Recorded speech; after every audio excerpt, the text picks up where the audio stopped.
Et voilà, nous sommes en ligne. Donc, bonsoir, Père Jean-Christophe. Bonsoir.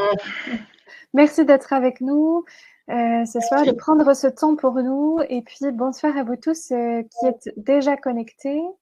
Voilà, je vois que la salle virtuelle vient de s'ouvrir, donc voilà, les personnes rejoignent petit à petit. Donc, eh bien voilà, je pense que nous pouvons peut-être commencer par un petit tour d'horizon. Si ceux qui sont déjà connectés peuvent nous dire d'où ils nous écoutent, ça permet aux personnes qui seraient un tout petit peu en retard de nous rejoindre, voilà, et de du coup pouvoir ne pas rater le début. Donc pour l'instant, je ne sais pas si voilà, la messagerie instantanée est bien ouverte. Donc on a déjà une personne qui nous dit bonsoir de Perpignan. Très bien.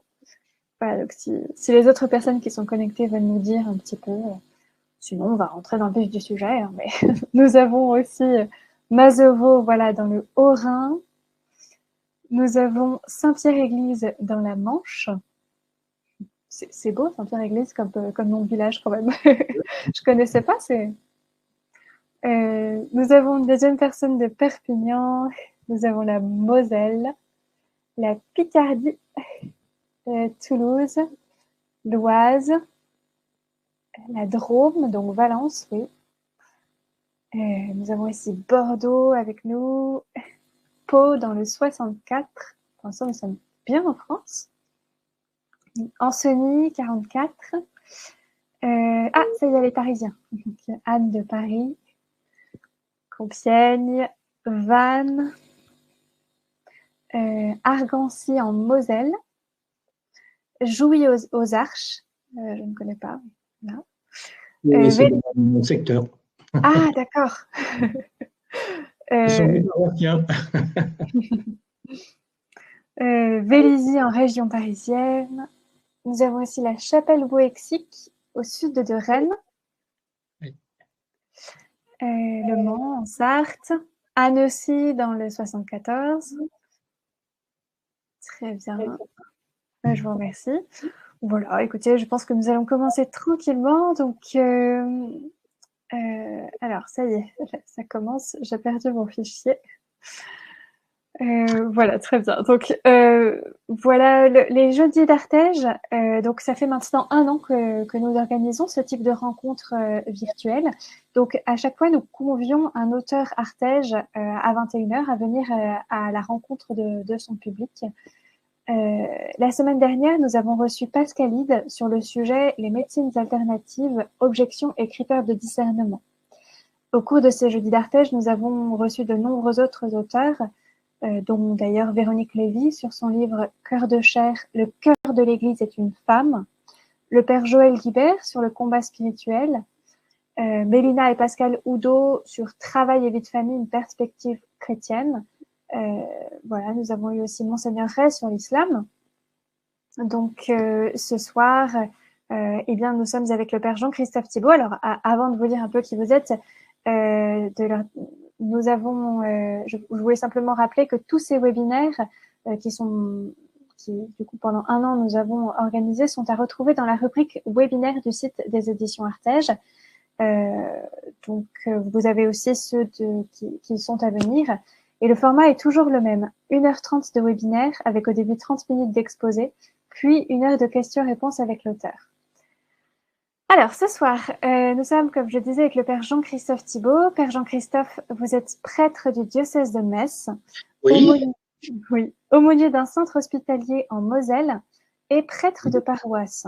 Vous pratiquez le ministère de délivrance depuis 20 ans et vous vous consacrez depuis de nombreuses années à l'étude des phénomènes ésotériques et des thérapies alternatives. Aujourd'hui, nous allons parler de votre dernier livre, Un regard chrétien sur la sophrologie. Alors, je vous le montre ici. On voit pas très très bien, mais il est d'un joli bleu qui attire l'œil, un bleu turquoise. Voilà. Voilà, Un regard chrétien sur la sophrologie. Donc, ce livre est le premier d'une collection, la collection Que penser, qui se propose d'apporter des réponses aux nombreuses questions que soulèvent les médecines douces et méthodes dites de développement personnel. Et cette collection débute avec ce livre sur la sophrologie, en expliquant son histoire, notamment, vous parlez beaucoup de son fondateur, Monsieur Caicedo, et en mettant à jour les principes qui la régissent et en essayant de discerner son efficacité. L'enjeu est d'apporter des informations claires, documentées. Vous m'en disiez tout à l'heure quelques mots. Vous avez fait de longues recherches, 1 an de recherche sur ce thème, sous une forme synthétique. Il est aussi de confronter les principes philosophiques qui dirigent la sophrologie avec la doctrine chrétienne. Je vous laisse maintenant la parole et pendant que nous vous écouterons, je prends toutes les questions que vous tous qui nous écoutez pouvez nous poser sur la messagerie instantanée. Oui, voilà. Merci de cette présentation. Alors, il y a beaucoup à dire, alors je vais essayer d'être le plus rapide possible. Mais avant d'entrer dans le vif du sujet, d'expliquer un petit peu ce qu'est la sophrologie, enfin ce que j'ai pu y trouver, puis le confronter aussi à la pensée chrétienne, je voudrais simplement dire quelques mots sur la genèse finalement de cette étude et pourquoi je me suis intéressé à la sophrologie. Parce que vous pouvez peut-être être surpris que ce soit un prêtre qui choisisse d'écrire sur un sujet qui apparemment n'est pas très spirituel, un prêtre en plus qui n'est ni sophrologue, ni médecin, ni coach en développement personnel, ni psychothérapeute. Alors on peut se poser, et c'est légitime la question, mais quel lien il peut y avoir entre une méthode de relaxation, comme la sophrologie, et la spiritualité? Alors pour répondre à cette question, je voudrais commencer par une petite anecdote, vous raconter finalement comment tout a commencé. J'habite effectivement, comme vous l'avez dit, en Moselle, j'habite en Moselle, dans un petit village. Ça fait 8 ans maintenant, et j'ai une voisine qui est croyante, mais pas spécialement pratiquante, qui vient à la messe de temps en temps quand la messe est dans le village. Et puis voilà qu'un jour, c'est un dimanche matin, on sort en même temps de nos maisons, on fait quelques pas pour aller à la messe, et puis elle s'arrête d'un seul coup. Je lui dis, vous n'allez pas à la messe? Elle me dit, non, je ne vais pas à la messe, parce que maintenant, le dimanche matin, je fais de la sophrologie. Alors, je suis un peu surpris. J'ai dit, mais qu'est-ce que vous faites dans vos séances de sophrologie? Elle me répond, finalement, je fais de la méditation. Et finalement, la méditation, c'est un peu comme à l'église. Au lieu de faire des prières, on médite. Mais en fin de compte, la prière, la méditation, c'est à peu près la même chose. Sauf que la sophrologie, ça me fait plus de bien que la prière. Et c'est ça qui m'a un peu surpris. Ce qui m'a troublé dans ce qu'elle disait, c'est finalement l'amalgame qu'elle fait entre méditation faite dans le cadre de la sophrologie, et puis la prière à la messe. Qu'est-ce qui fait qu'elle met la sophrologie et la messe à peu près sur le même plan? Bien sûr, c'est autour de cette notion de la méditation qui fait que ma voisine fait le lien entre la sophrologie et la prière. Et la méditation, évidemment, effectivement, c'est un type de prière que nous pratiquons, nous les chrétiens, qui consiste à demeurer calme, immobile, à chercher l'apaisement de l'esprit, du corps. Souvent, on fait ça les yeux fermés, ou concentré sur un crucifix, par exemple, ou sur une icône, afin de pouvoir se mettre en présence de Dieu et d'être davantage à son écoute. La méditation chrétienne, ça permet de trouver l'hôte intérieur, c'est-à-dire la présence de l'Esprit Saint que nous avons reçu à notre baptême. Ceci dit, je ne suis pas dupe, je sais très bien qu'aujourd'hui, quand on parle de méditation, dans l'esprit de non contemporain, ce n'est pas la méditation chrétienne qui vient à l'esprit, mais c'est plutôt les pratiques orientales comme le bouddhisme, l'hindouisme ou le zen japonais. Alors évidemment, si ça peut ressembler extérieurement, il faut quand même bien voir qu'il y a quand même de grandes différences. La méditation est une profonde introspection, ce qu'on appelle, un peu de point de vue un peu technique, ce qu'on appelle l'enstase, c'est-à-dire qu'on rentre, on fait une sorte de... on rentre en soi-même, une profonde introspection, et le but, c'est finalement d'arriver à un état modifié de conscience. Je reviendrai sur ce terme par la suite. Ça n'a rien à voir avec l'extase chrétienne qui, au contraire, consiste à se tourner vers le tout autre, vers celui qui est différent, vers le créateur. Alors, si ça peut se ressembler, les finalités sont très différentes. Par la prière, nous entrons en communication avec une altérité, le transcendant, avec Dieu. Alors que la méditation a pour but, finalement, d'être à l'écoute du soi profond, enfin, surtout la manière dont on le pratique aujourd'hui dans toutes ces techniques et méthodes. On est à la recherche de son être intérieur afin d'entrer en résonance, et c'est ce qui est souvent dit, on va le reprendre aussi avec la sophrologie, avec notre nature divine qui est tapie au fond de notre être profond. Il y a 4 ou 5 ans, j'avais été surpris de voir à Paris, j'étais à Paris, et il y avait une très grande campagne d'affichage dans le métro parisien, mais aussi dans les rues, qui vantait les réussites de la méthode de la sophrologie, qui était non seulement capable de développer la mémoire, ou de développer par exemple les capacités d'attention, mais aussi, disait-il, de guérir certains troubles psychologiques, notamment le stress post-traumatique. Alors, c'est là où on se dit que finalement le champ d'action de la sophrologie est bien plus large qu'une simple méthode de relaxation, puisqu'elle se présente également comme une thérapie qui a la possibilité de guérir des blessures psychologiques et parfois même particulièrement complexes, comme les stress post-traumatiques. C'est pour ça que d'ailleurs le GIGN a adopté la sophrologie. Bon, je ne sais pas si c'est très efficace, mais en tout cas, ils utilisent cette méthode. Alors, j'ai voulu savoir qu'est-ce que c'est que cette méthode et surtout, quels sont les principes qui sont finalement à la base et qui font que même des médecins, et ça c'est assez courant, proposent à leurs patients cette méthode de la sophrologie en complément de leur traitement. Alors, pour bien comprendre mon axe d'étude, si vous voulez, il faut comprendre aussi ma propre formation. Moi, je suis prêtre, bien sûr, d'abord, et je suis aussi formé en histoire des religions. Et ce qui m'intéressait, c'était de découvrir les principes, mais aussi les sources de cette méthode. Mon propos n'était pas de décrire une séance de sophrologie, comment ça se passe, etc. Ça, c'est très facile, il suffit de sur n'importe quel site de la sophrologie, il y en a des tonnes, ou lire un livre sur le sujet et vous saurez exactement voilà, les techniques employées. Ce n'est pas mon sujet. Mon but n'était pas non plus d'évaluer l'efficacité. Alors j'en parle un tout petit peu, mais parce que l'efficacité est quelque chose d'extrêmement complexe, parce que personne n'est vraiment d'accord. Hein. Et d'ailleurs, sur toutes les thérapies alternatives, finalement, ceux qui le pratiquent trouvent que ça fonctionne bien et ceux qui n'y croient pas en disent non, ça ne marche pas. Quoi.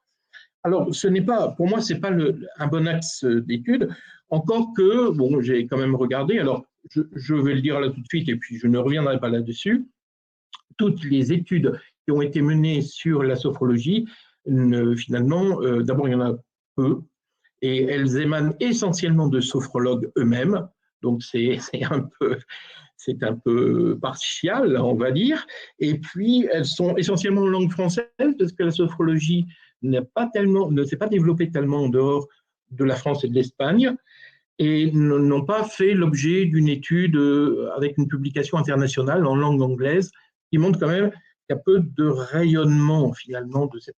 Alors il y a un paradoxe, hein, vous voyez, c'est très connu, très développé, on en parle, et pourtant très peu de scientifiques se sont intéressés.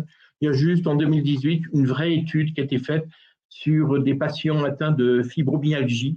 Et finalement, on a découvert que ce n'était pas différent des effets placebo. Donc, ce n'était pas tellement en faveur de la sophrologie. Mais ce n'est pas le sujet.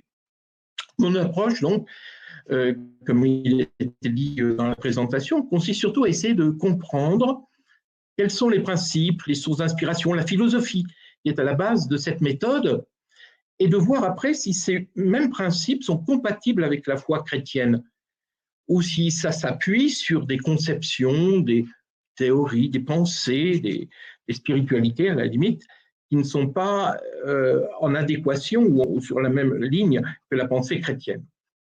Non pas pour juger, mais c'est simplement pour essayer de comprendre ce qu'il y a par derrière. Alors quand j'ai commencé à faire des recherches sur la sophrologie, j'avais plutôt un a priori positif au départ. bon, qui, je ne suis pas là pour dire c'est bien, c'est pas bien, tout ça. C'est pas, on réfléchit, on cherche, on essaye de comprendre. Hein. En tout cas, en essayant d'approfondir cette question, je me suis vite rendu compte que cette méthode est finalement très inséparable de son fondateur.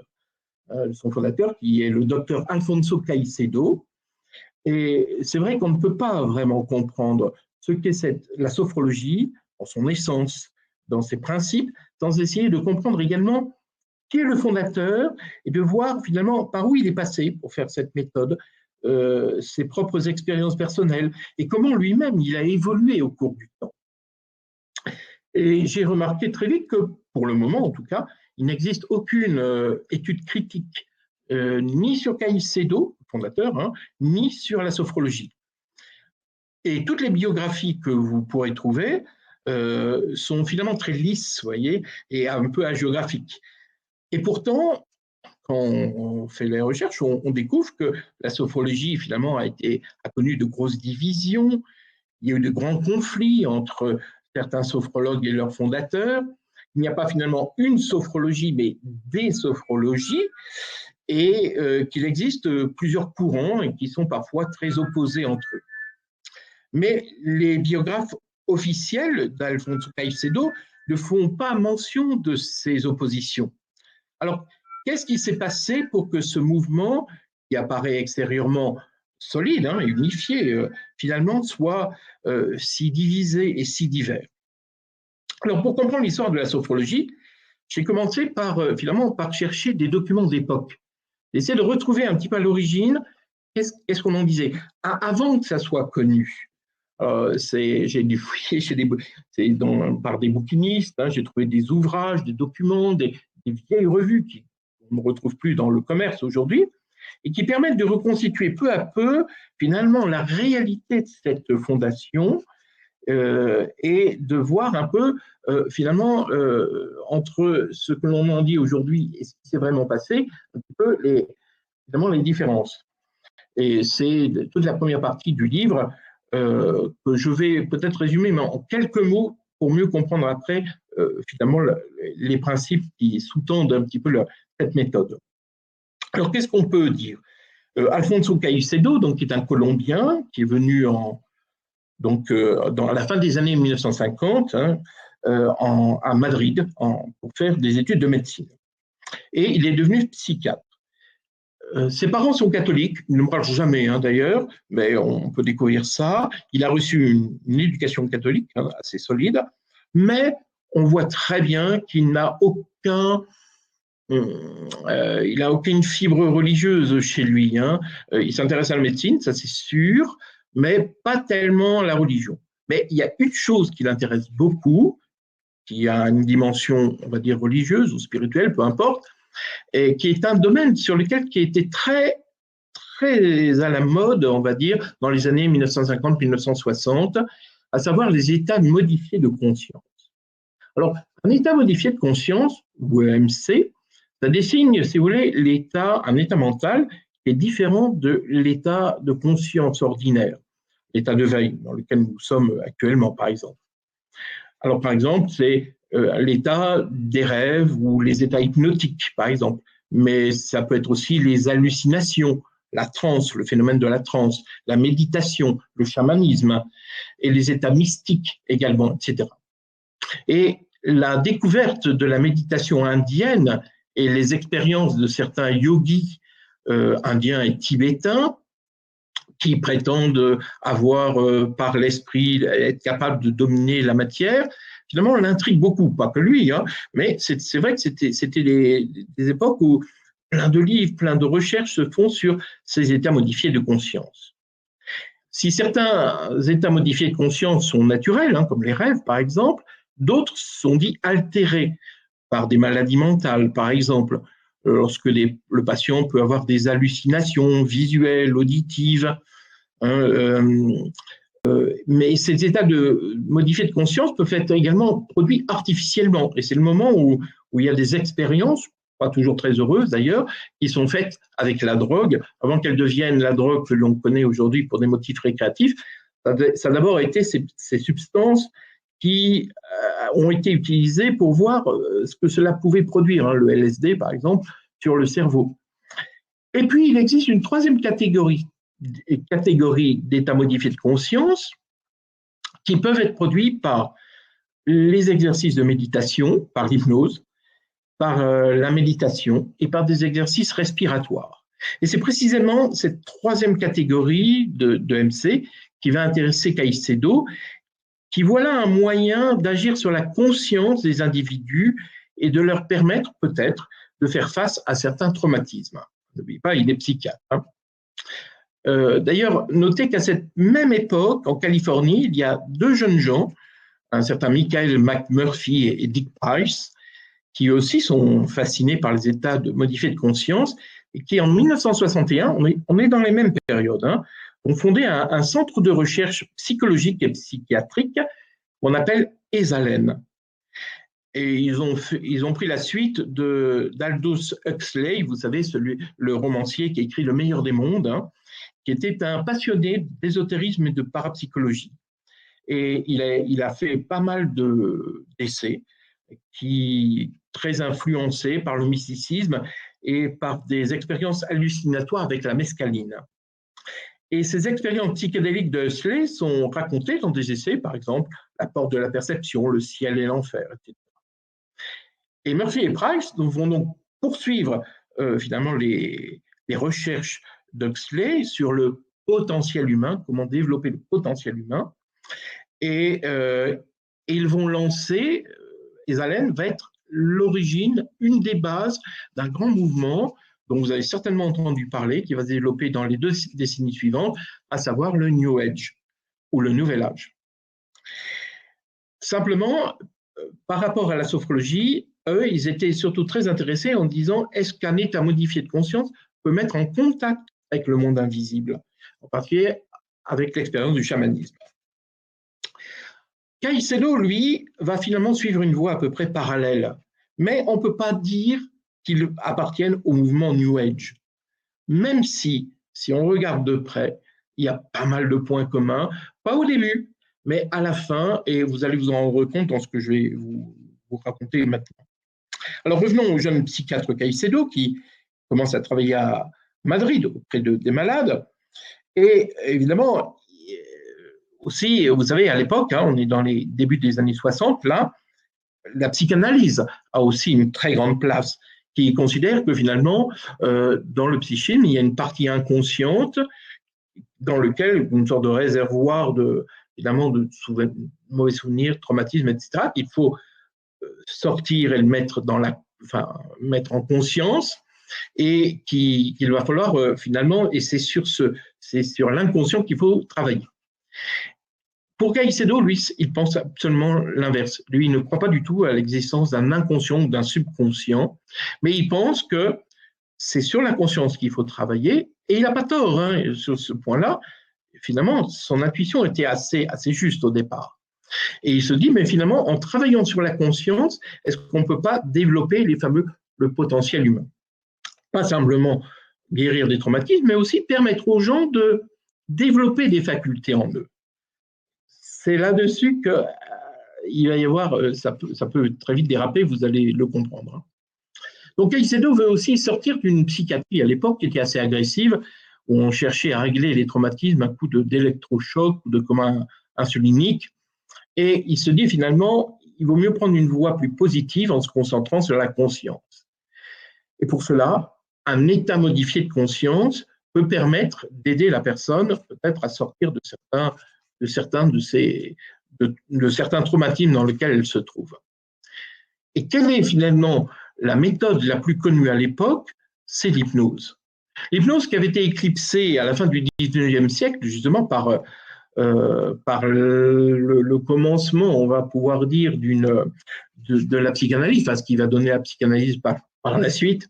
C'est vrai que l'hypnose était un peu oubliée, d'autant plus que ses origines sont parfois, on est un peu dans le côté ésotérique, donc il y avait une sorte de méfiance par rapport à l'hypnose. Mais au début des années 60, l'hypnose médicale revient, j'allais dire, un petit peu en force, Et Caicedo va essayer de se former dans tout ce qui est l'hypnose. Dans le sillage, parce je ne vais pas entrer dans les détails, dans le livre, j'explique un peu ce qu'est l'hypnose, les différentes voies, etc. Et lui va suivre la voie de la suggestion. C'est un peu, vous savez, dans le sillage du docteur Coué, la méthode Coué. Il faut répéter les choses qui finit finalement, le cerveau finit par adopter ce que l'on lui répète comme message positif. Voilà.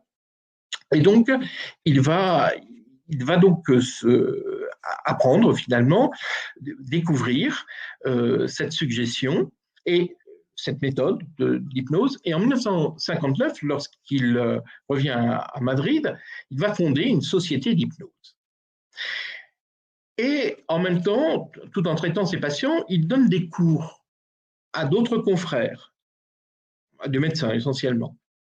Et en 1960, 6 dentistes espagnols sont à la recherche d'une méthode qui soit capable de déstresser les patients. C'est vrai que c'est jamais très drôle d'aller chez le dentiste.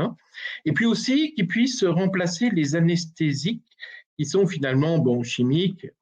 Et évidemment, ils entendent parler de l'hypnose et ils sont intéressants et se disent mais ça pourrait finalement être une technique intéressante pour déstresser le patient et peut-être aussi moins utiliser de produits chimiques finalement d'anesthésie.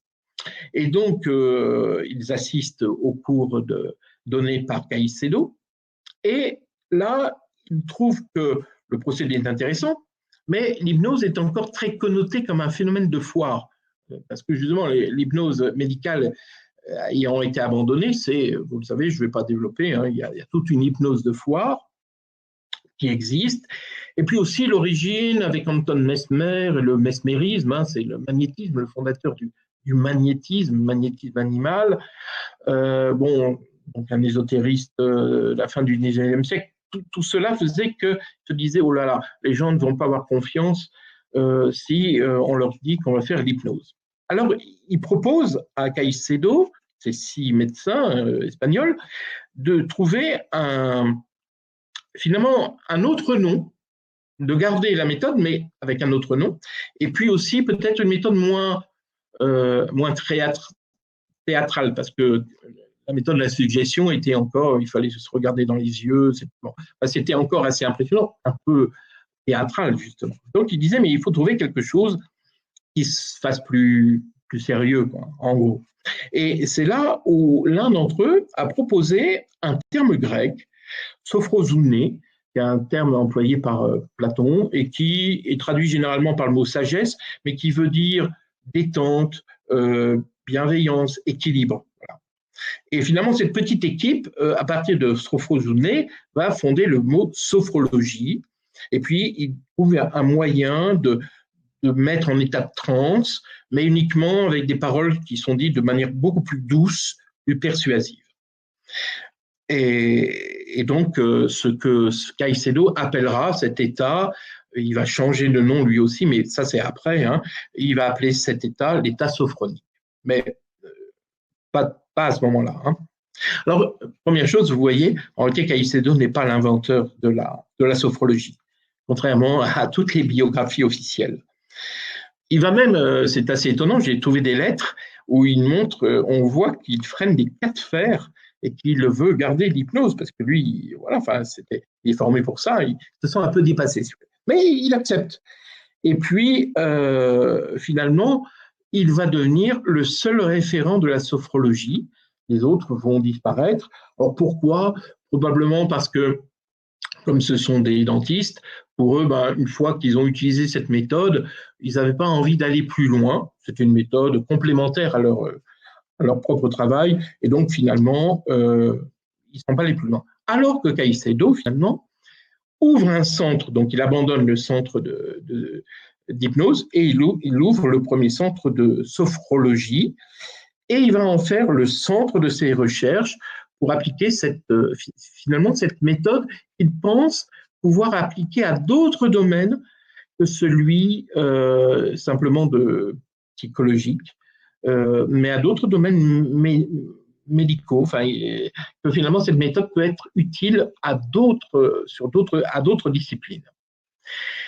Et il veut se concentrer sur la conscience. Il va même donner une devise, hein, ut conscientia noscatur, c'est-à-dire afin que la conscience soit connue. Mais la question, c'est par quels moyens on accède à cette conscience. Et finalement, qu'est-ce que c'est que la conscience? Et c'est là où Caicedo va se tourner vers un courant philosophique qui est en plein développement à ce moment-là, qu'on appelle la phénoménologie, qui étudie précisément ce que Husserl nommait la conscience pure. La phénoménologie consiste à appréhender la réalité telle qu'elle se donne à travers les phénomènes qui surgissent, sans chercher ni à interférer ni à juger. Voilà. C'est un principe philosophique très, très intéressant. Et en Suisse, il y a un professeur qui s'appelle Ludwig Binswanger qui justement applique les principes de cette philosophie phénoménologique à la psychiatrie. Et Caicedo, en 1962, va aller travailler avec cet homme dans un sanatorium, afin d'étudier ce que Binswanger appelle la phénoménologie existentielle.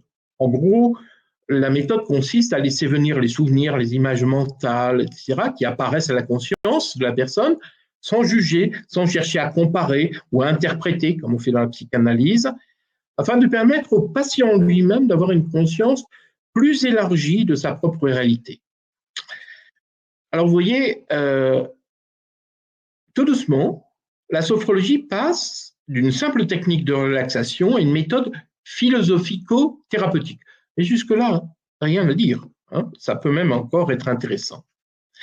Mais auprès de Caicedo, auprès de Binswanger, Caicedo découvre aussi une chose importante, c'est le corps. Le corps qui jusque-là est très négligé et qui peut finalement être un moyen pour accéder à la conscience. Et c'est là où la petite histoire rejoint la grande. Il se trouve qu'en 1963, Caicedo épouse une femme, une Française, Colette Desprez, une ch'ti d'ailleurs, bon, je ferme la parenthèse, qui pratique une discipline qui est encore assez nouvelle à cette époque-là, qui est le yoga. Et le yoga, comme vous le savez, en réalité, c'est une voie religieuse, hindouiste, très ancienne. Il n'y a pas un yoga, il y a des yogas, divers courants, dont le but du yoga est de parvenir à l'illumination qui permet à la personne de se libérer du cycle infernal des réincarnations, qu'on appelle dans l'hindouisme le samsara. C'est le but du yoga. Et il existe parmi toutes les formes de yoga, un yoga particulier qu'on appelle le hatha yoga ou yoga de l'effort, qui utilise des postures du corps, qu'on appelle les asanas, alliées à la méditation et à des exercices respiratoires qui est censé, bien guidé par un yogi, d'unir l'Atman, on va dire l'âme individuelle, hein, je dis un peu ça, au Brahman, le Brahman étant le grand tout, l'absolu, le principe divin. C'est pas Dieu, hein, on est très loin de Dieu, mais un principe divin. Voilà ce qu'est finalement le yoga. Le yoga intrigue a aussi toute une histoire, parce qu'à partir de 1924, l'Inde est encore, rappelez-vous, intégrée à l'Empire britannique, est l'objet de beaucoup d'intérêt de la part des Occidentaux. Surtout à partir de l'influence d'une société ésotérique du 19e siècle, fondée aux États-Unis, qui s'appelle la Société de Théosophie, fondée par Helena Blavatsky, qui a essayé de faire une sorte de synthèse spirituelle entre les religions orientales et les religions occidentales. Enfin, plus exactement, une synthèse spirituelle entre les ésotérismes orientaux et les ésotérismes occidentaux. Mais je ne vais pas, rassurez-vous, je ne vais pas trop développer les choses. Toujours est-il que un certain nombre de yogis sont invités aux États-Unis pour faire des conférences et présenter leur religion. Et un certain Tirumalai Krishnamacharya a l'idée d'adopter, lui, le Hatha Yoga, parce qu'il se rend compte qu'il est possible de le rendre conforme aux attentes des Occidentaux. Et il va utiliser finalement la gymnastique suédoise et le culturisme, et il va proposer une forme de yoga occidentale. Pour vous dire en quelques mots, il y a une femme qui s'appelle Marie Koch, qui a écrit un ouvrage sur le yoga qui écrit ceci: dès que le yoga s'exporte, il est marketé pour les Occidentaux, on le rend plus physique, on gomme les aspects religieux, tout en lui donnant une patine traditionnelle, on en fait une source de bienfaits, voire une alternative à la médecine. Ce yoga occidental va donc donner une très grande place au corps physique, avec les postures, les asanas, mais aussi aux exercices de respiration, le pranayama, et également de méditation, le dhyana. Et dans les années 60, les postures, les fameux asanas, vont finalement être moins sujets à l'intérêt que plutôt le dhyana, à savoir la pratique de la méditation.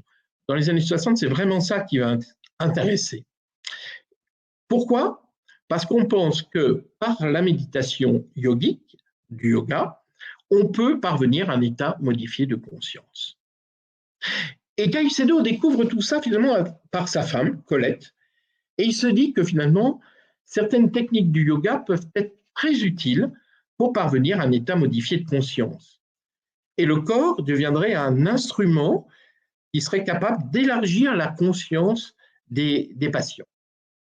Mais il voit bien vite que le yoga occidental est très limité.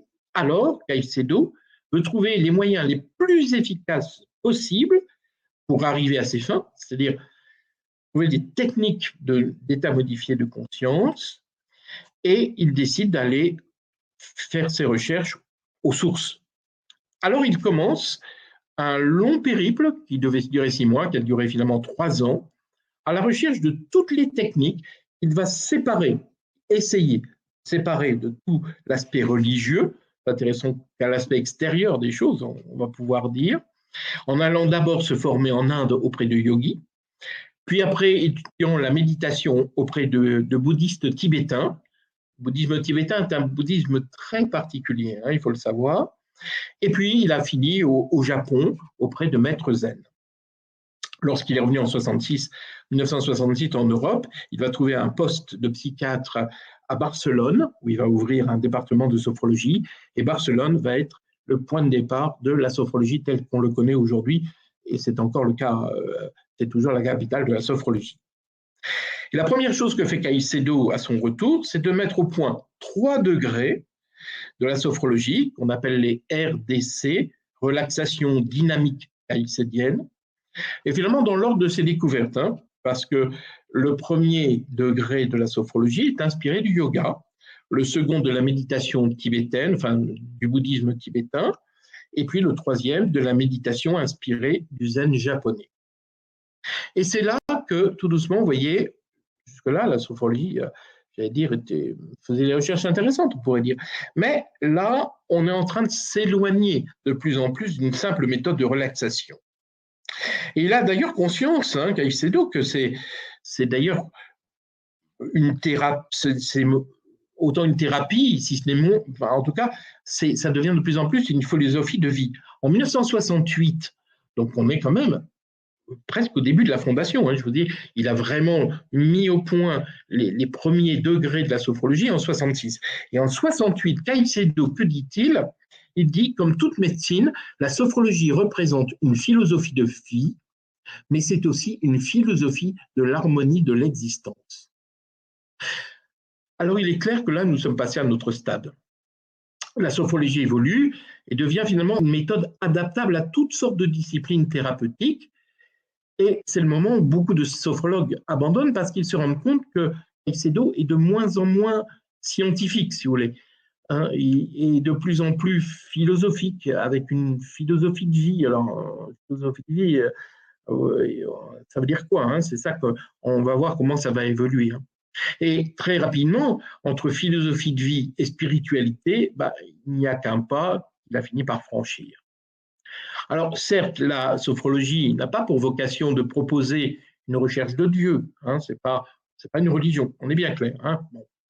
Caicedo développe davantage une pensée panthéiste, où la divinité se confond avec le soi. Et il forge peu à peu une sorte de spiritualité immanente, où Dieu et l'homme se confondent finalement, où la sophrologie devient un chemin pour découvrir notre propre divinité. D'ailleurs, si vous en voulez une preuve, il suffit de voir sur un site de formation pour former des sophrologues, il est dit ceci: la sophrologie existentielle est une quête spirituelle. Si la quête de soi est spirituelle, alors la sophrologie et sa pratique peuvent être considérées comme telles. Cette réflexion spirituelle se nourrit des grandes valeurs existentielles, retenez le mot valeurs existentielles, rencontrées dans les relaxations dynamiques telles que la liberté, l'amour, la responsabilité, l'universalité, la compassion ou l'égalité. Par la suite, il va y avoir également la divinité, etc. Donc l'évolution de Caicedo, on le voit bien avec le temps, tend de plus en plus à proposer la sophrologie comme une méthode de transformation de l'être humain. Et aux 3 premiers degrés, il va en rajouter encore d'autres, un autre en 1985 qu'il va appeler le degré des valeurs, qui est articulé autour de principes moraux ou comportementaux. Et ces valeurs deviennent son obsession. Et le grand tournant se situe en 1977, où Caicedo va faire une déclaration à Recife, où il va poser les bases de ce qu'il va appeler une nouvelle branche de la sophrologie sociale, qui n'est rien de moins qu'une volonté d'offrir un remède à l'humanité en grand danger d'effondrement moral.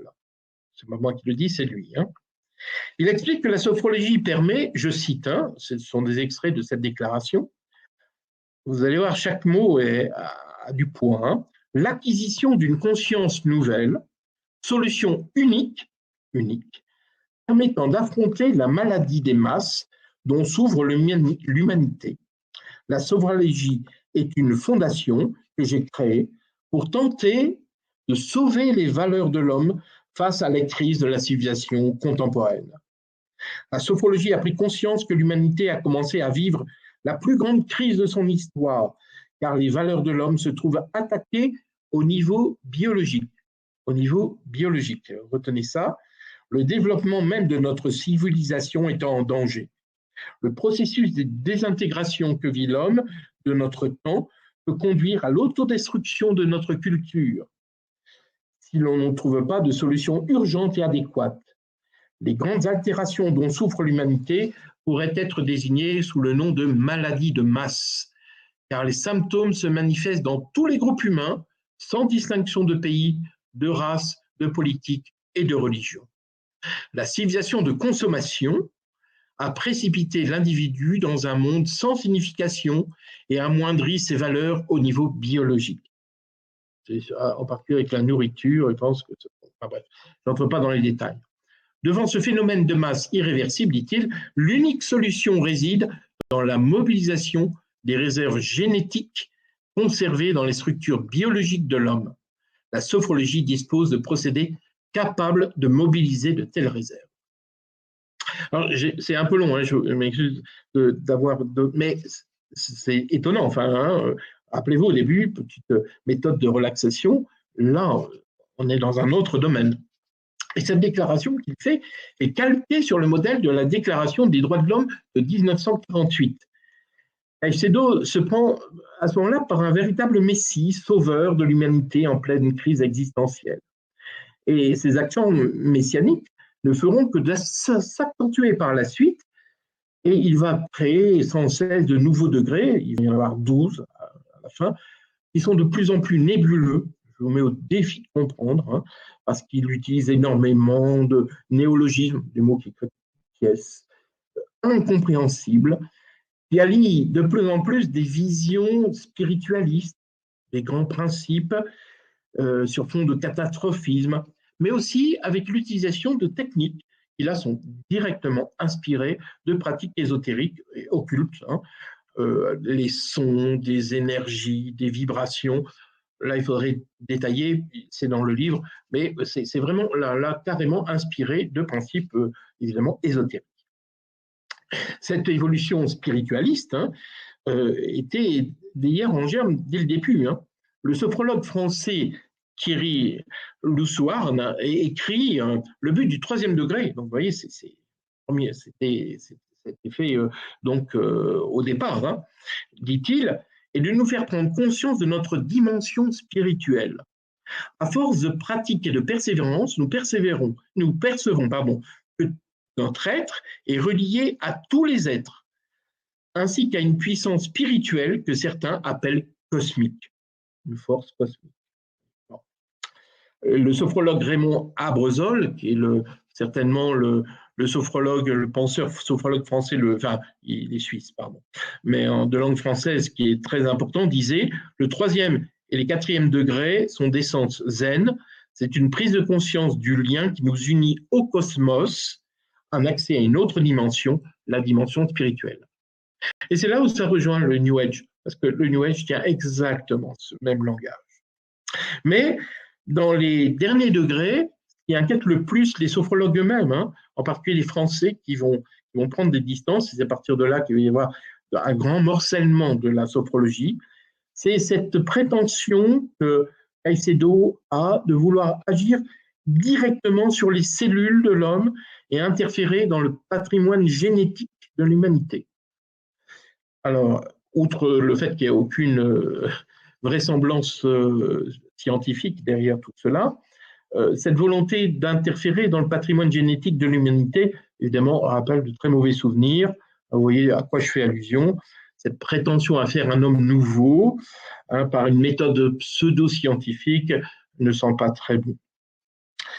Pour plus de détails sur le contenu de tous ces degrés de la sophrologie, je vous renvoie à livre, on peut pas, là, ça serait trop long de le faire maintenant. Pour conclure quand même, et vous laisser la parole, quelques mots pour vous dire quels sont, selon moi, hein, évidemment, c'est ma façon de, c'est ce que je partage, en tout cas comme réflexion, quelques points d'attention sur ce que nous devons avoir en tant que chrétiens vis-à-vis de la sophrologie. La plupart de ceux qui font de la sophrologie restent souvent au niveau du 1er degré, parfois le 2, parfois le 3. Tous ceux que j'ai rencontrés n'ont pas tellement dépassé ces stades-là. Vous avez bien compris que plus on gravit les étapes et plus nous entrons dans un projet philosophico-spiritualiste assez délirant qui n'a évidemment pas grand-chose à voir avec notre foi chrétienne et dont le but est de découvrir finalement, et c'est très clair, hein, c'est très bien expliqué à un certain moment, il n'y a pas d'autre Dieu que notre moi. Nous sommes Dieu. Ce n'est pas sans analogie avec la parole du serpent des origines, hein, dans le livre de la Genèse, vous serez comme des dieux. C'est toujours la même histoire. Bon. Restons-en simplement au 1er degré, souvent considéré pour la plupart des gens comme inoffensif, anodin finalement. Rappelez-vous quand même qu'ils sont directement inspirés de certaines techniques yogiques et de techniques de méditation du bouddhisme tibétain. Le père Verlinde, qui lui-même a été initié à toutes ces pratiques, a été dans un ashram en Inde, connaît donc bien le sujet, rappelle que toutes ces techniques qui sont enseignées par un yogi sont le fruit d'une très longue pratique et d'une très grande prudence dans leur utilisation pour ne pas risquer de déraper. Or là, ces mêmes techniques vont être utilisées par des personnes à peine formées et qui n'ont aucune idée de ce qu'elles manipulent. Même Caicedo reconnaissait à la fin de sa vie, en 2009, qu'il n'était pas possible de séparer une méthode pour parvenir à l'illumination de son but religieux. Il disait à propos du yoga, parlant de son 1er degré, hein, il disait « Comment allais-je transplanter le yoga en Occident ?» C'est Caicedo qui parle. « Sans tenir compte du fait que le yoga authentique est intimement lié à la religion, je ne cesse de souligner que bien que certains disent que le yoga n'est pas une religion, en réalité, il n'existe pas de vrai yoga indien sans la croyance en la réincarnation. » C'est lui qui le dit. Hein. Et si vous dites ne pas y croire, alors pratiquez-vous le yoga. Dans le même ordre d'idées, pourquoi iriez-vous à la messe si vous n'êtes pas catholique et ne croyez pas l'existence du Christ? Pourquoi feriez-vous du yoga si vous ne croyez pas en la réincarnation? Le yoga est un chemin qui mène à la rencontre avec la divinité. vous imaginez le yoga pour aider ces dames à perdre du poids. Ce yoga-là, ce n'est pas le vrai yoga. Appelez ça gymnastique. Les choses sérieuses, n'y touchez pas. Lui, ce qu'il propose, c'est ces choses sérieuses. Donc, effectivement, il faut savoir que, il le dit lui-même, qu'on ne peut pas utiliser des techniques inspirées de religion sans finalement qu'elles soient directement liées à ce pourquoi elles ont été créées d'une certaine manière. Et en particulier, là, c'est par rapport au samsara, donc la réincarnation. Le père Verlinde aussi résume finalement de manière très simple, et je vais me servir de lui pour donner une petite conclusion, pour vous dire un peu la sophrologie et les risques encourus dans cette méthode. Il dit « La sophrologie se vulgarise, et même dangereusement, alors qu'il s'agit pratiquement d'une voie initiatique. » Bien sûr, dans la plupart des cas, on ne vous parle que du premier niveau de la sophrologie, qui se présente comme une technique de relaxation. Mais le professeur Caicedo, son fondateur, reconnaît que la méthode vise à induire des états de conscience modifiés, c'est-à-dire des états médiumniques. C'est-à-dire qu'ils mettent en contact avec le monde invisible. Le professeur Caicedo explique lui-même qu'il a voulu donner une synthèse scientifique des méthodes qu'il a étudiées dans l'hindouisme tantrique, le bouddhisme, le vaudou et autres techniques de mise en transe. Or, ces états de médiumnité sont, selon moi, c'est le père Verlinde qui parle, à éviter en raison de l'ouverture sur les mondes occultes qu'elle entraîne.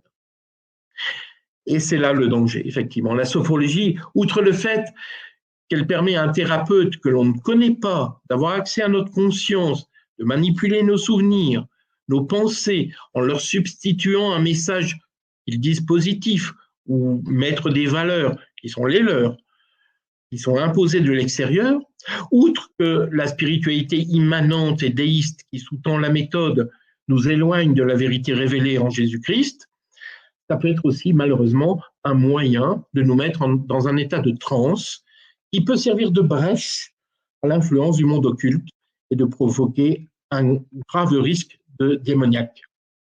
Alors, je ne veux pas effrayer, c'est un risque, mais c'est un risque qui, malheureusement, recevant beaucoup de gens alors pour cette méthode-là ou d'autres méthodes, je dois constater que beaucoup de personnes viennent me dire que suite à ces expériences, quand elles sont allées un peu plus loin, font une expérience parfois assez difficile et qu'il faut passer après par tout un chemin de libération lorsque on est allé trop loin dans ces méthodes qui utilisent des techniques qui finalement nous mettent en contact avec le monde invisible.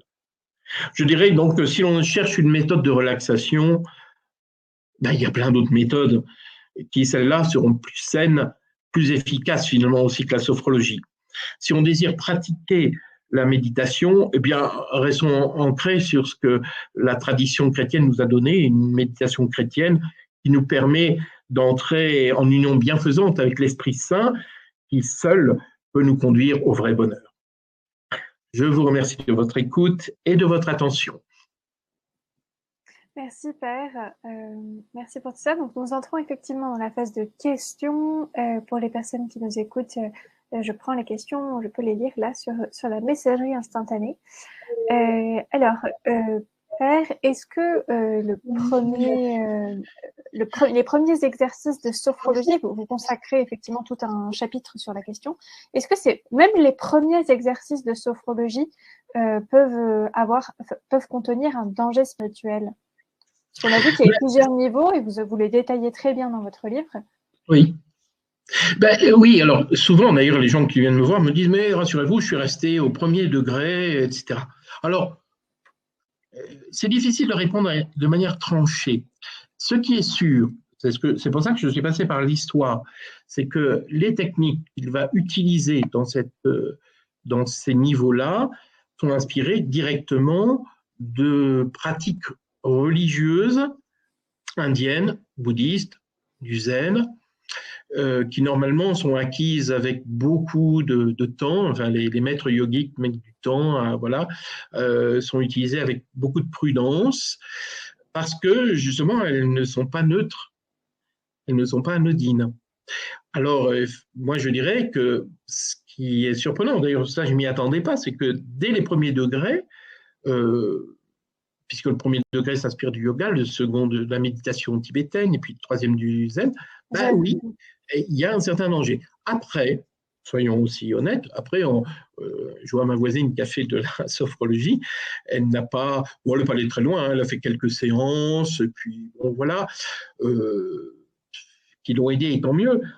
Il n'y a pas eu de conséquences malheureuses, parce qu'effectivement, on n'est pas tous égaux par rapport à tout ça, puisque ce sont des méthodes de, si vous voulez, de modification de conscience, d'état modifié de conscience. Certains vont peut être sensibles finalement à ce que ça peut produire. Hein. C'est un peu comme l'hypnose, il y a des gens, l'hypnose, vous pouvez essayer sur eux et ça ne fait rien du tout. Quoi, hein. Alors c'est pour ça que je dirais oui et non, parce que le danger, enfin pour moi il y a un vrai danger, moi je n'y toucherai pas, hein, c'est très clair, et je n'irai pas là-dedans.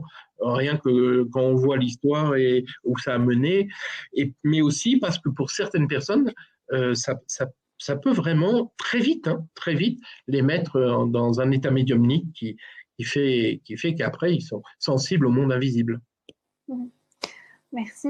Il y a des questions, simplement cette question au niveau des postures corporelles. Est-ce qu'une posture corporelle, même sans intention de la personne qui la pratique, peut ouvrir des portes aux démons? Alors, là encore, c'est difficile. Je ne suis pas convaincu parce que finalement, les personnes qui pratiquent le yoga, hein, moi j'en connais, il y en a dans ma paroisse, et ils m'en parlent. Oh, c'est de la gymnastique, hein, soyons clairs. On a mis le mot yoga dessus, mais ça ne va pas très très loin. Ça devient beaucoup plus problématique parce que le yoga n'est pas que les asanas, hein, que ce n'est pas que les postures, c'est aussi la méditation et c'est les exercices de souffle également, de respiration. Faire très, et là, bon, dans mon histoire, pour les personnes qui me connaissent un peu, moi je suis passé par l'ésotérisme, l'occultisme, etc. Et c'était très étonnant quand j'ai fait des recherches sur le yoga, sur les techniques, c'est que très vite je me suis rendu compte que ce qu'on m'avait appris, enfin par voie de spiritisme, là c'est encore une autre histoire, hein, influence des démons, ben finalement j'ai retrouvé ces techniques de respiration, d'hyperventilation, de méditation, de concentration, etc. pour atteindre un état de médiumnité. Ben, je les ai retrouvés également présents dans le yoga, enfin, dans certaines formes. Enfin, les gens m'ont dit, ben voilà, on fait ci, on fait ça. Mais je dis, ah, oui, je connais ces techniques parce que c'est des techniques qu'on apprend dans l'occultisme pour entrer dans un état médiumnique. Donc, je pense que, pour répondre le plus clairement possible, je pense qu'effectivement, il y a certaines. Voilà, tant que ça reste une gymnastique et qu'on ne va pas plus loin. Bon, après, il y a l'histoire des chakras, mais ça, c'est encore une autre histoire, parce que, et là-dessus, alors, je suis en lien là, avec quelques prêtres, et on est en train de réfléchir à cette question.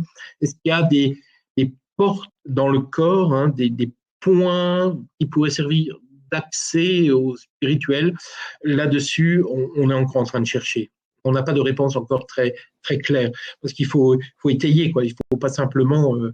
je veux dire les choses comme ça en l'air, il faut encore qu'on puisse en avoir quand même des éléments quand même très concrets et très précis sur cette question-là. Merci. D'ailleurs, question, alors, on s'éloigne un petit peu, mais que pensez-vous du Qigong? Alors, bon, après, alors, dans la pensée orientale, il y a cette fameuse énergie, alors, on appelle ça le prana, en Inde, hein, une sorte de souffle, d'énergie, etc. On appelle ça le ki en Chine, au Japon aussi, mais ça ne s'écrit pas de la même manière. C'est une forme d'énergie. Alors, tout est vu comme une forme d'énergie, mais nous sommes de l'énergie, mais Dieu est énergie. Enfin, nous sommes une partie spirituelle énergétique. Sauf que cette énergie n'a rien à voir avec une énergie matérielle. Ça n'est pas du tout. On n'est pas dans du scientifique puisqu'il s'agit d'une énergie spirituelle. Donc une énergie invisible, une énergie qui n'est pas, ça n'est pas non plus de l'ordre du magnétisme, hein, on ne parle pas de la même chose. Alors attention au mot magnétisme, parce que le mot magnétisme, le vrai magnétisme, hein, celle des aimants et tout ça, a le même mot que ce qu'on a utilisé pour parler justement de la manipulation de toutes ces toutes ces énergies qui existeraient dans le monde.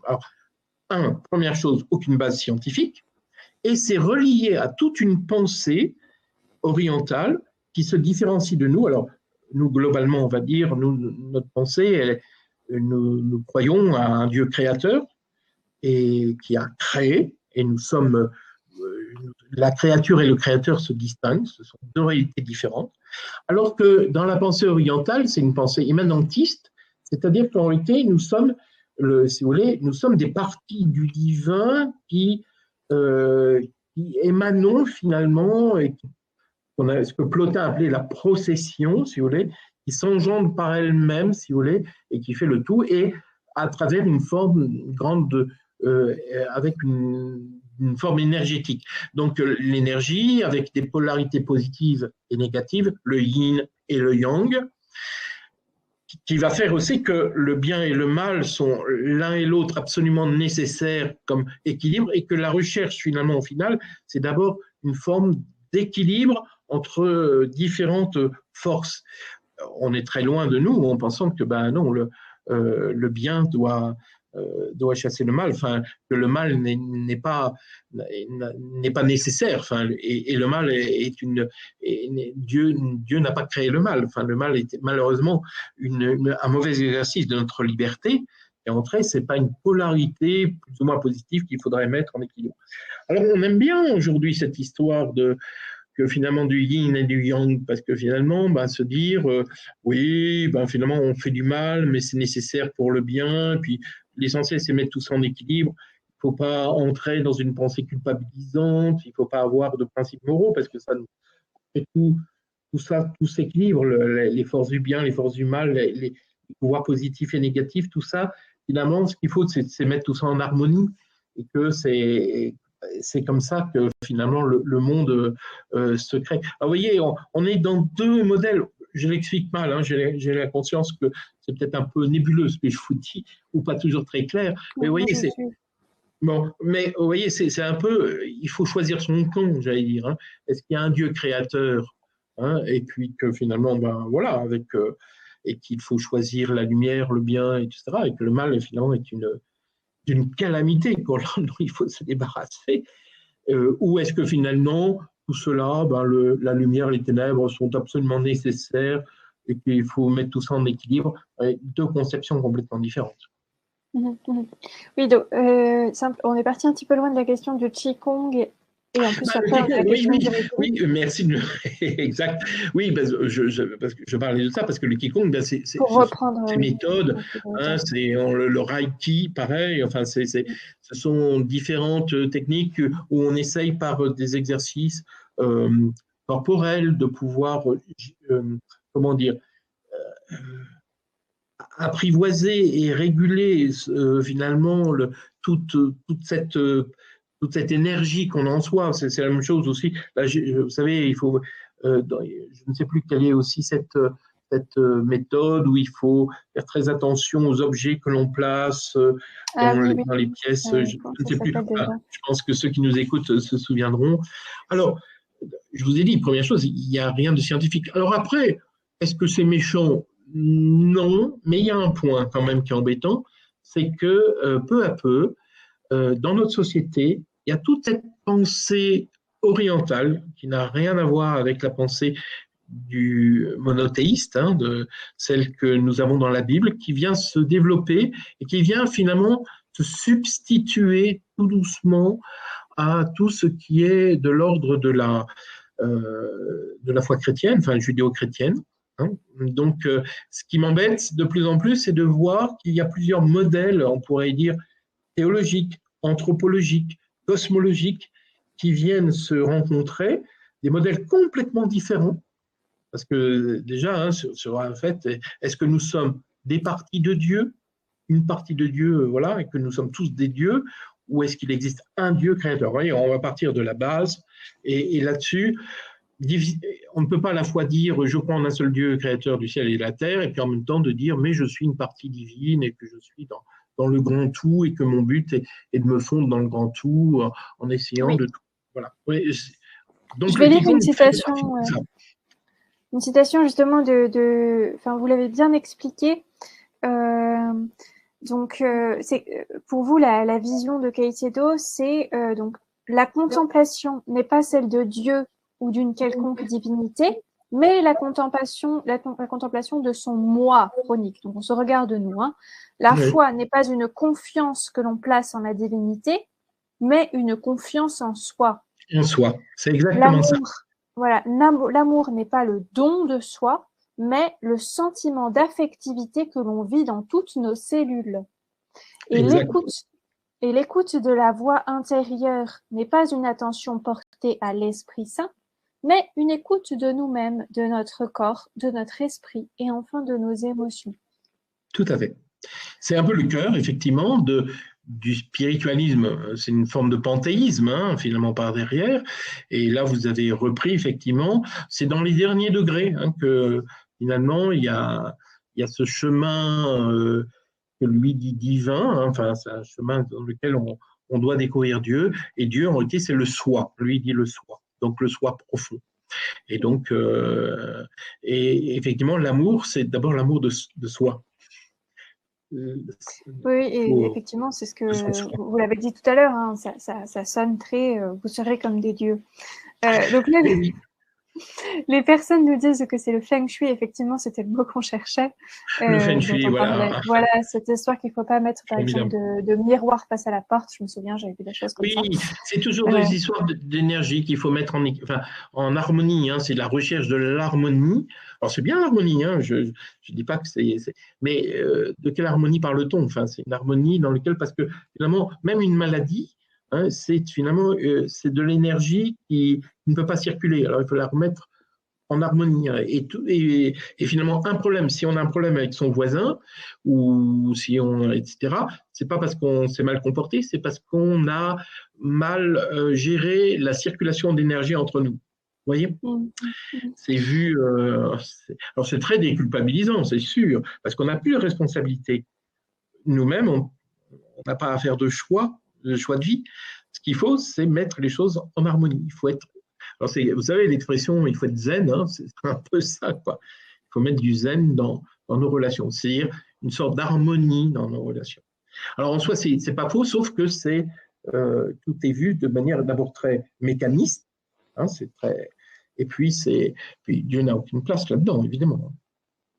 Oui, d'ailleurs, j'ai un petit peu rigolé par rapport à l'actualité parce que je ne sais pas si vous vous souvenez, mais vous avez parlé de Omicron dans votre livre, puisque oui. En fait, il a dit, Caicedo a parlé de nouvelles énergies. Alors, en fait, comme vous dites, au bout d'un moment, il y avait une surenchère de concepts pseudo-scientifiques à base de sons, d'énergie, de vibrations. Et il explique que le cycle radical concerne la conscience énergétique qui renforce l'aspect énergétique et cellulaire. Donc là, on comprend plus grand-chose, mais bon, voilà. On voit quand même d'où grâce à ce que vous dites, on voit d'où il s'inspire. Et vous dites, pardon, que Caicedo évoque de nouvelles énergies qu'il appelle Omicron, Ompsilon et Epsilon. Alors, je me suis dit, bon. C'est lui qui a donné ce nom-là, hein. Voilà. Donc, alors, il a tout un développement absolument incompréhensible. Mais ces énergies, on les retrouve. Enfin, on pourrait, là, c'est un peu fin, mais il n'a pas trop inventé. Il a repris, finalement, il s'est laissé inspirer de certaines théories occultistes. Il a simplement changé les noms. Oui, et puis juste après, d'ailleurs, il disait que la sophrologie était un nouvel espoir face à la maladie de masse dont souffre l'humanité. Alors vraiment, quand j'ai vu Omicron, maladie de masse, je me suis dit, mais il y a quelque chose.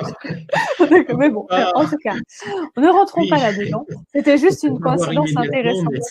Mais c'est important, lui, la maladie de masse, c'est-à-dire qu'il a vraiment la conscience que finalement, il prend pour Jésus, quoi. Hein. Il vient ou pas. Oui, ça, vous dites le rôle messianique. Il vient sauver le monde de la maladie, une maladie alors liée à la société de consommation. Il est très voilà, c'est donc le matérialisme. C'est lui qui finalement n'était pas très spirituel au début, l'est devenu à la fin de sa vie, mais alors à sa manière, quoi. Et qu'il faut justement se spiritualiser de plus en plus. Donc avec sa technique, et l'unique solution, dit-il. Donc, il se présente comme le chemin, la vérité et la vie. Merci. Oui, d'ailleurs, vous décrivez beaucoup ces tendances un peu totalitaires. Il a Oui, fini entouré uniquement il s'est désolidarisé de beaucoup de ses collaborateurs pour finir uniquement par confier des rôles clés à sa proche famille, dont sa propre fille d'ailleurs, hein, qu'il a désignée comme son il a pris la héritière. succession, oui. Alors, peut-être d'autres questions. Donc, une personne demande, qu'en est-il des différents corps, aura, éthérique, etc.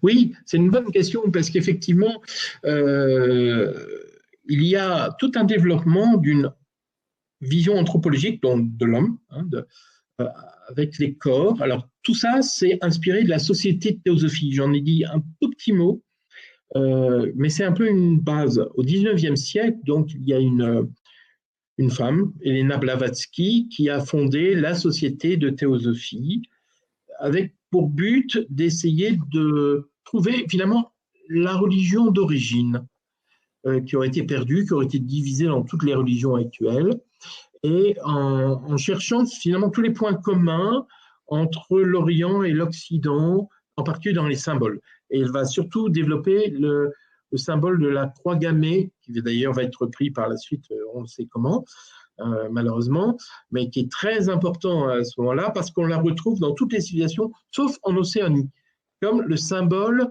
on va dire, de solaire. Voilà. Donc ça, si vous voulez, à partir de là, il y a effectivement toute une pensée qui s'est développée, inspirée de l'ésotérisme. Alors là, il faudrait parler de l'ésotérisme, hein, à partir qui remonte, j'allais dire, à l'Antiquité, hein, avec les cultes à mystère, etc. Comme quoi, nous aurions trois corps.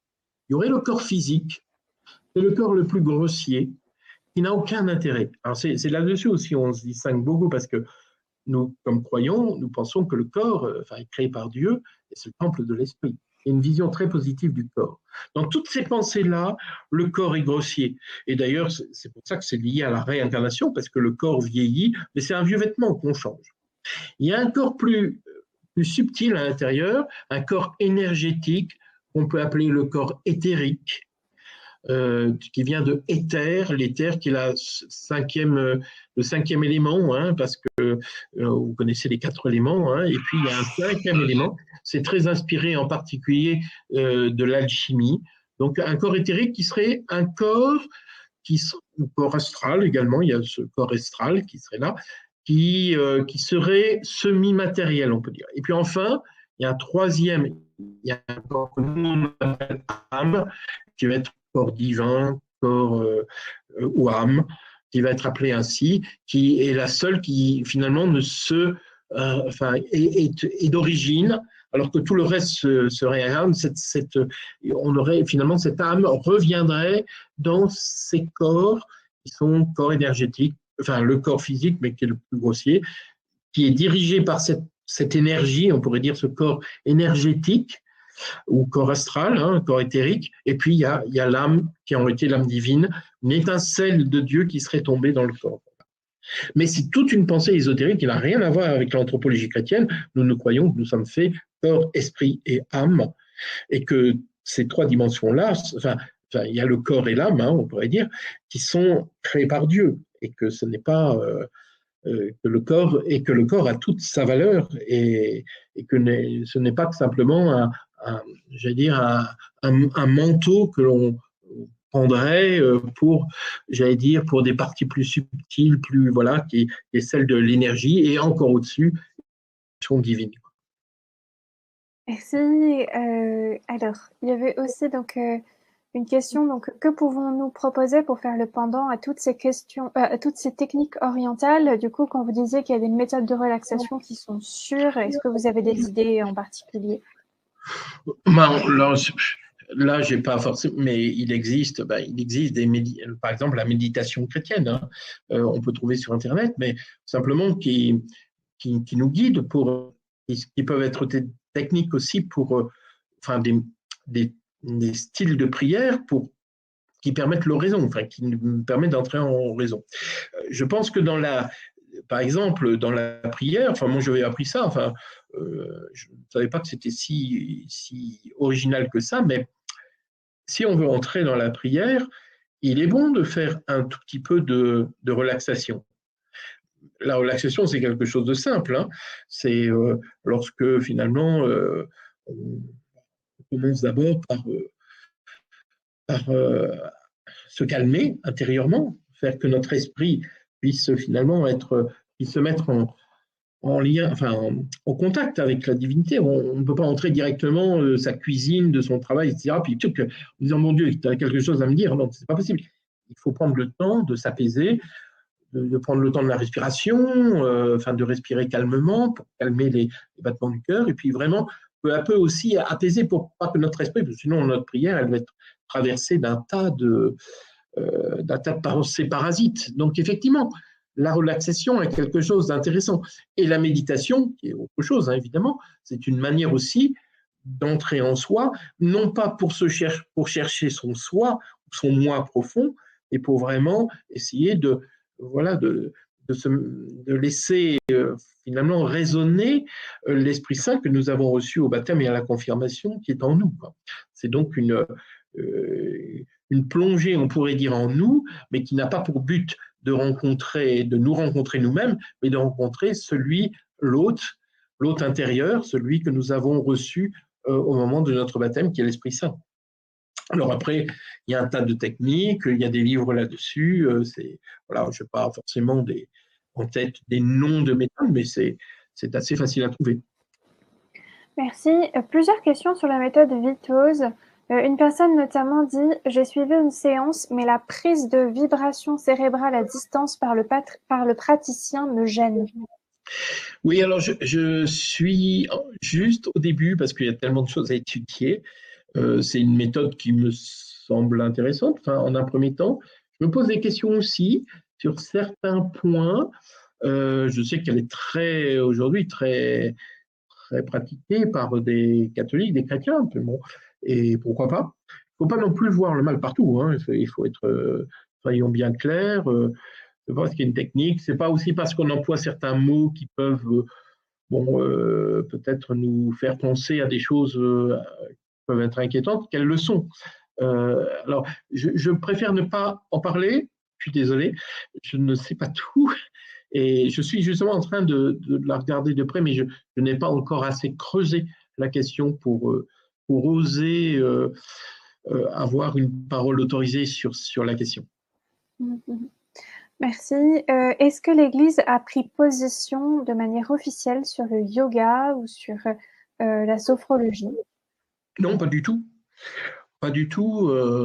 Alors, il y a des textes qui existent qui mettent en garde contre le yoga. Et surtout, il y a eu un document qui est sorti il n'y a pas très longtemps des évêques indiens qui mettent, eux, très clairement en garde contre le yoga. C'est sorti il y a 3-4 mois à peu près. Mais c'est les conférences épiscopales d'Inde. Donc, ils ne sont pas représentatifs de l'Église universelle, quoi. Après, il y a des documents qui existent qui reprennent des éléments de ce que j'ai pu dire, mais il n'y a pas ni soutien, ni condamnation, encore moins condamnation. Il y a plutôt des mises en garde qui peuvent sur certaines utilisations du yoga. On est encore un peu au début. Hein. La sophrologie, pas du tout, du tout. Là, il n'y a rien. Ça n'a pas été vraiment étudié d'un point de vue chrétien, hein, vraiment. Il y a eu quelques-uns, dont je fais partie, hein, mais c'est pas. On n'est encore que quelques. Voilà. On a encore. J'ai l'impression de gratter encore la surface, mais c'est sûr qu'il faudra qu'un jour l'Église puisse se positionner de manière bien plus claire sur toutes ces méthodes de développement personnel qui utilisent certains principes spirituels, comme la sophrologie, hein, et il y en a d'autres, ou des thérapies, ou peu importe, ou des techniques.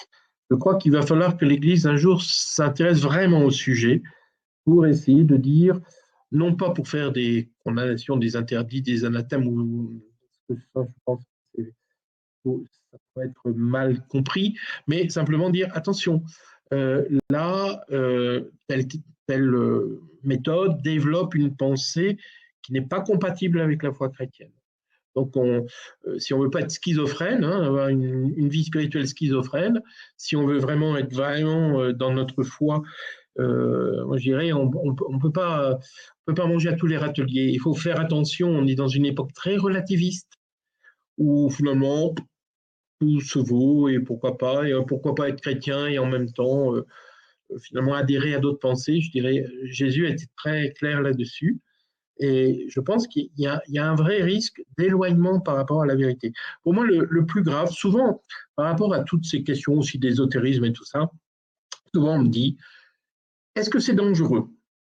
Et quand on me demande quels sont les dangers? Et souvent, c'est, est-ce que c'est dangereux pour mon corps?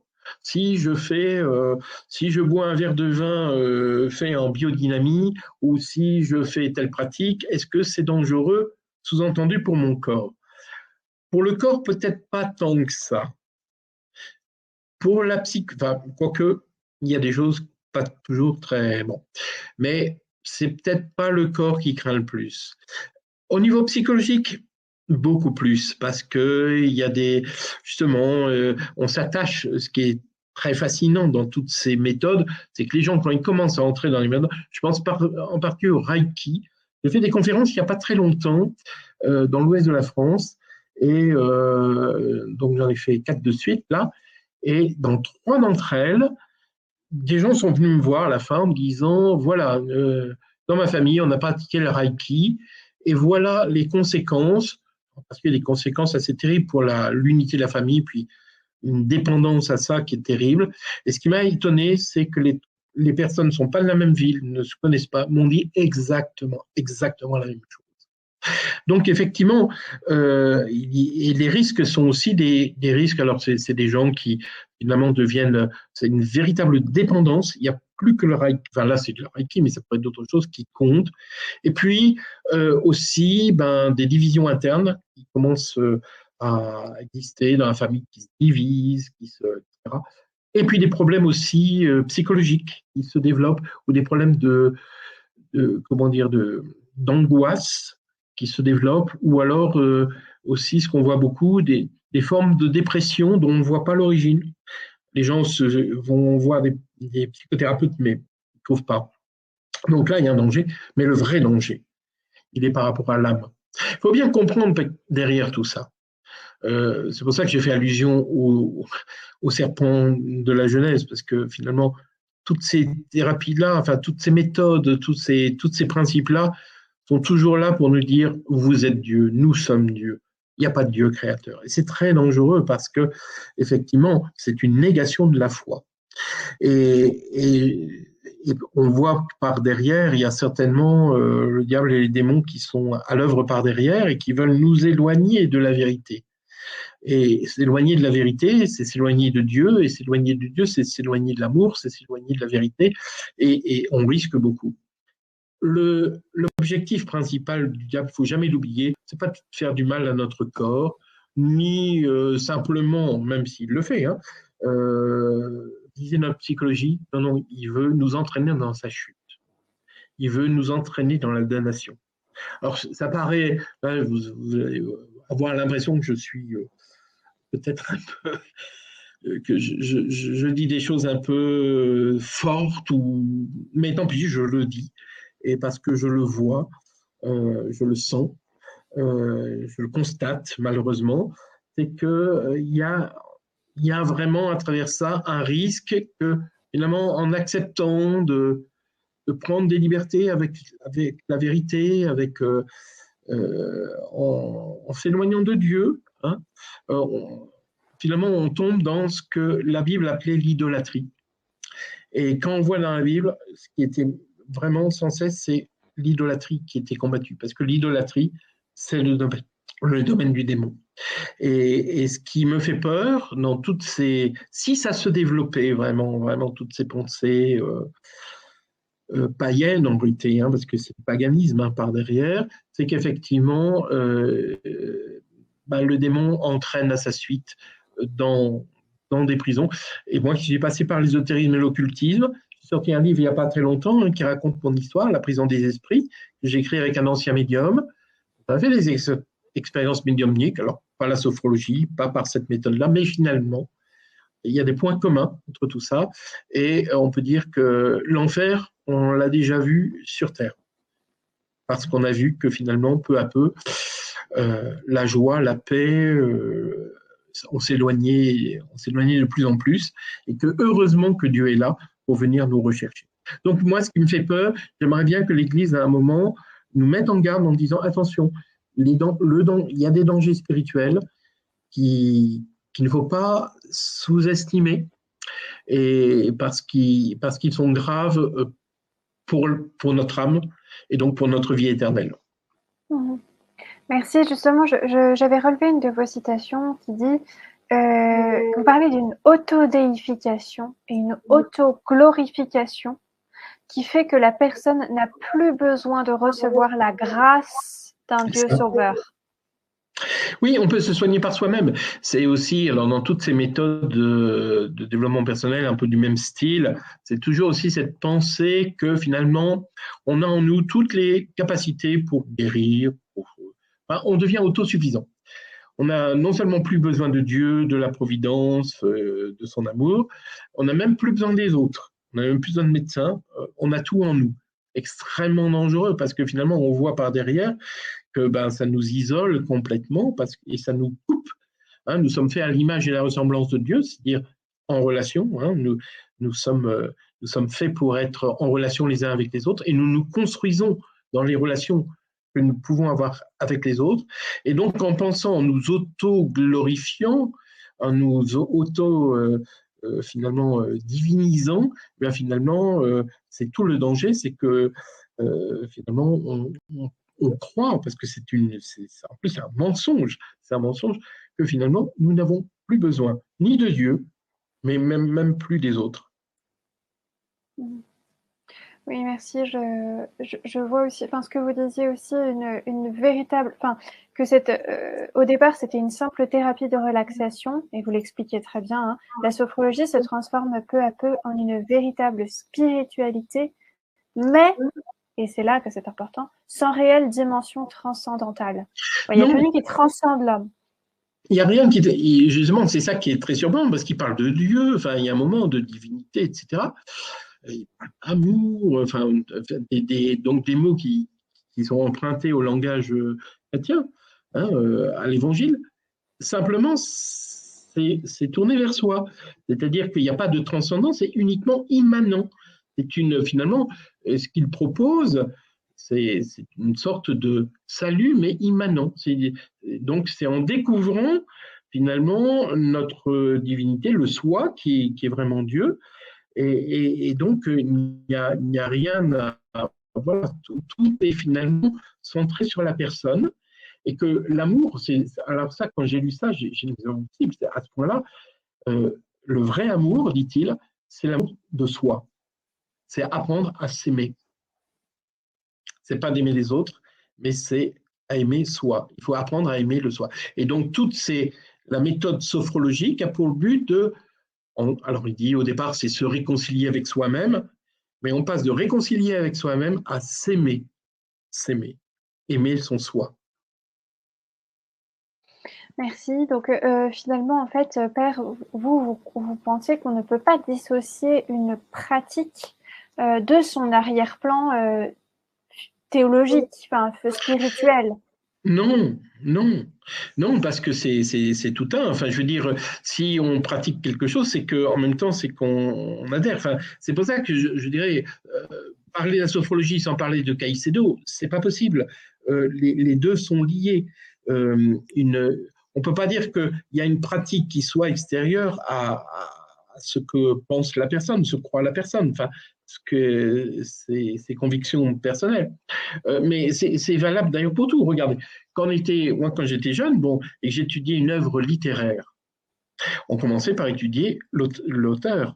On étudiait d'abord parce que les profs nous disaient, et ils avaient bien raison, que pour comprendre l'œuvre, il faut comprendre la personne. Parce qu'on met dans les pratiques, et par exemple dans la sophrologie, évidemment, Caicedo a mis quelque chose de ses convictions.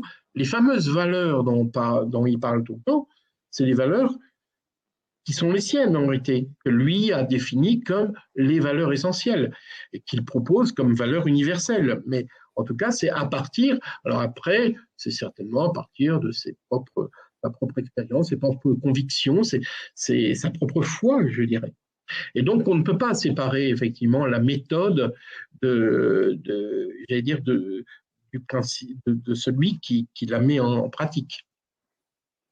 Merci, Père. Alors, je vois qu'il y a plusieurs personnes sur le chat qui disent oui, mais c'est pas forcément toutes les pratiques de la sophrologie. Et effectivement, Père, dans votre livre, vous en parlez de nombreuses fois en disant que notamment l'école française de sophrologie a de nombreuses fois pris ses distances avec Caicedo, contrainte et forcée parce que voilà, il se montrait très autoritaire et qu'il refusait la discussion, notamment sur la deuxième partie de sa vie. Voilà, donc évidemment, ça Oui, vous en parlez de nombreuses fois.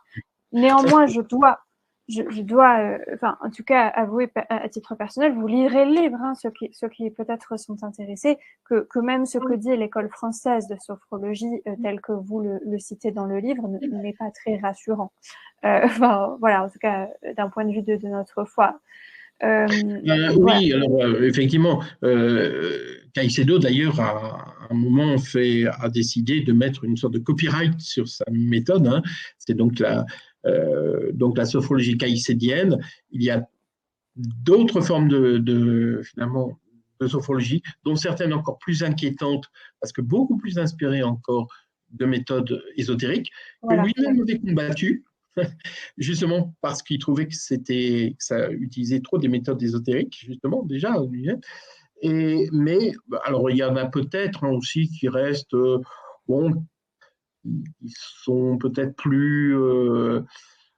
Mais la base est là. Alors, comment on peut utiliser de la sophrologie sans finalement adhérer finalement au principe même de base de la sophrologie?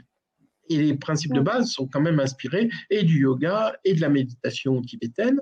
Encore, il faudrait expliquer en quoi le bouddhisme tibétain est très différent du bouddhisme primitif, par exemple. Là, on n'est pas. Le bouddhisme tibétain est un bouddhisme très particulier parce que tantrique et donc mêlé aussi à toute une pensée magique. Bon, là, il faudrait développer, ça serait un petit peu long à expliquer, mais il ne s'est pas intéressé au bouddhisme, Caicedo. Il s'est intéressé au bouddhisme tibétain, qui est très particulier. Oui, et vous en parlez. Je sais que, notamment dans votre livre, en tout cas, j'ai remis le lien, hein, mais vous avez fait des développements sur le yoga et sur l'hypnose. Oui, alors voilà, parce que beaucoup de gens ne savent pas trop. Alors bon, c'est très rapide, hein, mais ça donne quand même une idée. Qu'est-ce que c'est que le yoga, d'où ça vient, quelles sont les différentes formes, les différentes branches, etc. Même chose avec comment dire, l'hypnose, parce que beaucoup de gens sont inquiets par l'hypnose, mais bon, l'hypnose n'est pas, il y a une hypnose médicale en particulier, enfin, encore que il faudrait encore approfondir, mais parce que tout le monde n'est pas d'accord avec ça aussi. Mais bon, moi, je travaille par exemple avec une psychothérapeute qui est aussi hypnothérapeute. Hein, et c'est pas, il ne faut pas non plus dire que toutes ces méthodes-là sont des méthodes mauvaises, dangereuses, parce que nous mettons en contact avec un monde démoniaque. Il faut pas. C'est là où il faut qu'on soit quand même un peu précis. L'hypnose en soi, il y a des hypnoses tout à fait légitimes et bien pensées et j'allais dire, qui sont bien maîtrisées par les praticiens. Et puis après, bon, il y en a d'autres moins clairs. C'est pour ça que c'est difficile de faire des grandes généralités. Il faut presque prendre chaque cas. C'est la même chose pour la sophrologie. Hein. Il faudrait aussi dire, ben voilà, telle branche de la sophrologie qui pratique ci, ça, ça. Bon, voilà, peut-être que là, un point d'attention, mais c'est pas le même que celui de Caicedo, etc. Vous voyez? Mais ça devient très compliqué.